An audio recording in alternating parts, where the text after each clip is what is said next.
இன்னைக்கு பார்க்க போறது மட்டன் கோஃப்தா இந்தியன் ஸ்டைல்ல பார்க்க போறோம். ஸோ அதுக்கு நான் வந்து மட்டன் கொத்துக்கறி வந்து 3/4 கிலோக்கு எடுத்திருக்கேன். இதுல மசாலாலாம் ஆட் பண்ணி நம்ம வந்து ஸ்டீம் பண்ணி எடுத்துக்கலாம் மட்டன் கோஃப்தாக்கு. ஸோ 3/4 கிலோ மட்டன் கொத்துக்கறி. இது கூட வந்து 1 டேபிள் ஸ்பூன் கரம் மசாலா,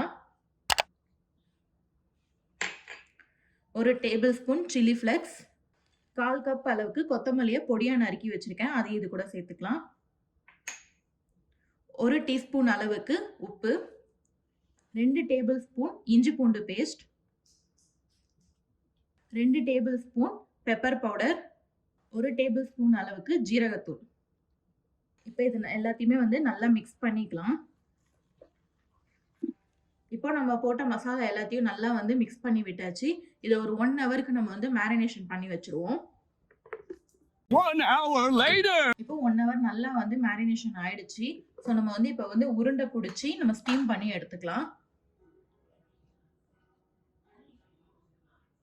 கையில் எண்ணெய் தடவிக்கோங்க, இல்லை அப்படியே வச்சு நம்ம வந்து உருண்டை பிடிச்சிப்போம். இதே மாதிரி ஃபுல்லாக எல்லா மட்டனையும் நம்ம வந்து பால் பண்ணி நம்ம எடுத்துக்கலாம். இப்போ எல்லா மட்டனையும் வந்து நம்ம உருண்டை பிடிச்சி வச்சாச்சு. இதை நம்ம வந்து இட்லி பாட்டில் வேக வச்சு எடுத்துக்கலாம். கரெக்டாக வந்து 20 நிமிஷம் வெந்தால் போதும், கரெக்டாக வெந்துடும். ஸோ 20 மினிட்ஸ் கழித்து நம்ம வந்து பார்க்கலாம். இப்போ 20 மினிட்ஸ் ஆயிடுச்சு. நம்ம ஓப்பன் பண்ணி பார்த்துக்கலாம். பார்த்தீங்க அப்படின்னா நம்ம உருண்டை பிடிச்சதை விட அதோட சைஸ் வந்து கம்மியாயிடுச்சு. ஸோ வந்து நல்லா வந்து வெந்துடுச்சு மட்டனு. இப்போ இதை வந்து நம்ம தனியாக பிளேட்டில் மாற்றிக்கலாம். இப்போ நம்ம வந்து மட்டன் கோஃப்தா கறிக்கு வந்து நம்ம கிரேவி வந்து ரெடி பண்ணிக்கலாம். ஸோ ஒரு வானலில் 2 டேபிள் ஸ்பூன் அளவுக்கு நான் நல்லெண்ணெய் ஆட் பண்ணிக்கிறேன். இப்போ எண்ணெய் நல்லா காஞ்சதுக்கு அப்புறமா 2 பல் பூண்டை வந்து பொடியாக கட் பண்ணியிருக்கேன், ஒரு துண்டு இஞ்சியும் பொடியாக கட் பண்ணியிருக்கேன். இது கூட சேர்த்துக்கலாம். இப்போ இது நல்லா கோல்டன் ப்ரௌன் ஆகுற வரைக்கும் நம்ம வந்து வதக்கிக்கலாம். இப்போ இது நல்லா கோல்டன் ப்ரௌன் ஆனதுக்கு அப்புறமா நான் வந்து 2 மீடியம் சைஸ் வெங்காயத்தை வந்து பொடியாக கட் பண்ணியிருக்கேன். அதை இது கூட சேர்த்துக்கலாம். இது கூட ஒரு 1/2 டீஸ்பூன் அளவுக்கு உப்பு ஆட் பண்ணிக்கலாம். நம்ம ஏற்கனவே மட்டன்ல ஆட் பண்ணியிருக்கோம். ஸோ நம்ம இதை வந்து இப்போதைக்கு வெங்காயம் வதங்குறதுக்கு நம்ம ஆட் பண்ணிட்டு அதுக்கப்புறமா நம்ம வந்து டேஸ்ட் பார்த்துட்டு இன்னும் கொஞ்சம் ஆட் பண்ணிக்கலாம்.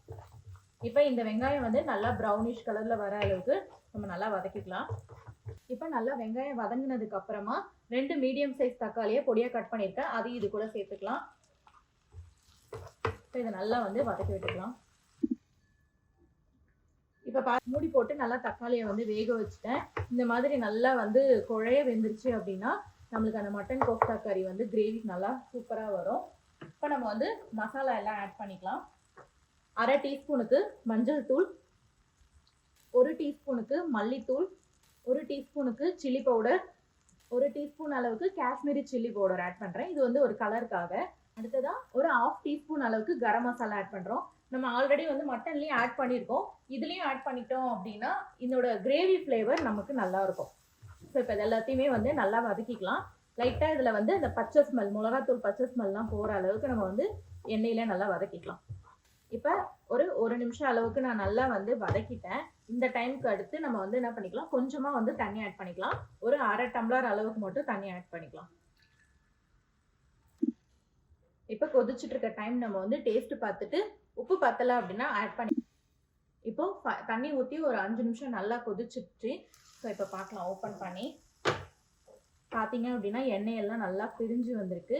உங்களுக்கு வந்து கிரேவி டைப்பில் வேணும் அப்படின்னா இன்னும் கொஞ்சம் தண்ணி ஆட் பண்ணிக்கலாம். இல்லை கொஞ்சம் ஃப்ரை வேணும், ட்ரையாக வேணும் அப்படின்னா இந்த 1/2 டம்ளர் தண்ணி ஊற்றி இந்த அளவுக்கு நம்ம வந்து கொதிக்க விட்டுக்கலாம்.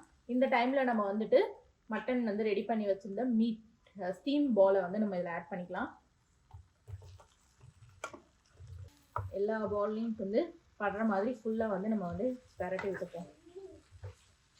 இப்போ மசாலாவோட இந்த மீட் பாலையும் நல்லா வந்து கோட் பண்ணி விட்டாச்சு. ஸோ இந்த டைமில் வந்துட்டு நம்ம மூடி போட்டு ஒரு 2 to 3 மினிட்ஸ் வந்து லோ ஃப்ளேமில் வச்சு நம்ம குக் பண்ண போகிறோம். ஏன்னா அந்த மசாலா ஃபுல்லாக அந்த பாலில் வந்து மீட் பாலில் வந்து இறங்கிறதுக்காக.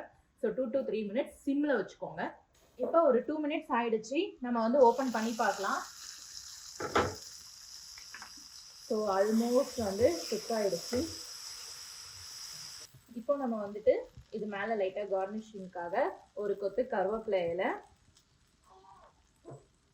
கொஞ்சமாக கொத்தமல்லி தலையும் தூவி விட்டு அழகாக நம்மளுடைய மட்டன் கோஃப்தா வந்து சர்வ் பண்ணலாம். டொன்டோடைம் பாருங்கள், நம்மளுடைய மட்டன் கோஃப்தா கறி வந்து ரெடி ஆகிடுச்சு. ஸோ இது வந்து ஹெல்த்தியான ரெசிபி, கண்டிப்பாக வீட்டில் செஞ்சு கொடுங்க. இந்த வீடியோ உங்களுக்கு பிடிச்சிருந்தா லைக் பண்ணுங்கள், மறக்காமல் நம்ம சேனலை சப்ஸ்கிரைப் பண்ணி பக்கத்தில் இருக்க பெல் ஐக்கானையும் ப்ரெஸ் பண்ணிக்கோங்க. அப்போ தான் நான் போடுற வீடியோலாம் உங்களுக்கு வந்து நோட்டிஃபிகேஷனில் வரும். அடுத்த வீடியோவில் நம்ம சந்திக்கலாம். Tata bye bye.